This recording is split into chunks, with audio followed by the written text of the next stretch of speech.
Nahulog ang dump truck na may mga kargang panambak sa 30 metrong lalim na bangin sa Batangas City kung saan 2 katao na paulat na sugatan. Nagbabalik sa report si Denise Abante.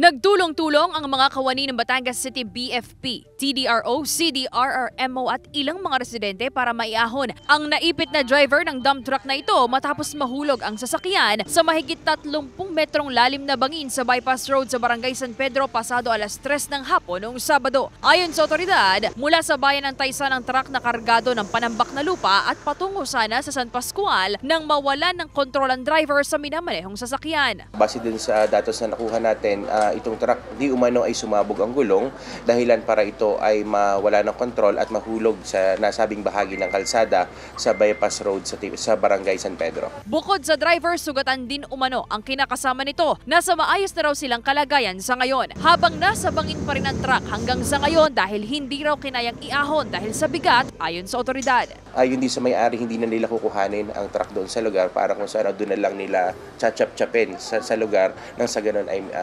makuha ang nasabing sasakyan. Muling paalala ng otoridad ang pag-iingat sa kalsada at tiyaking nasa maayos na kalagayan ng sarili at sasakyan bago bumiyahe. Lalo na po sa ating mga truck drivers, siguraduhin po natin na nasa maayos na kondisyon ang ating sasakyan. Yung pong gulong, unang-una, dapat ay nasa maayos na kondisyon, dapat po makapal pa, hindi na nakakalbo yung ating mga gulong kasi yun po yung unang-unang dahilan kung bakit sasabog ang gulong ng sasakyan at maaaring mauwi sa insidenteng tulad nito, lalo na po at kargado. Focus pa rin po sa pagmamaneho. Sinisika pa ng GMA Regional TV, Balitang Southern Tagalog na makuha ang pahayag ng driver ng truck maging ang may-ari nito. Kasama si J. R. Manjares, Denise Abante, Balitang Southern Tagalog.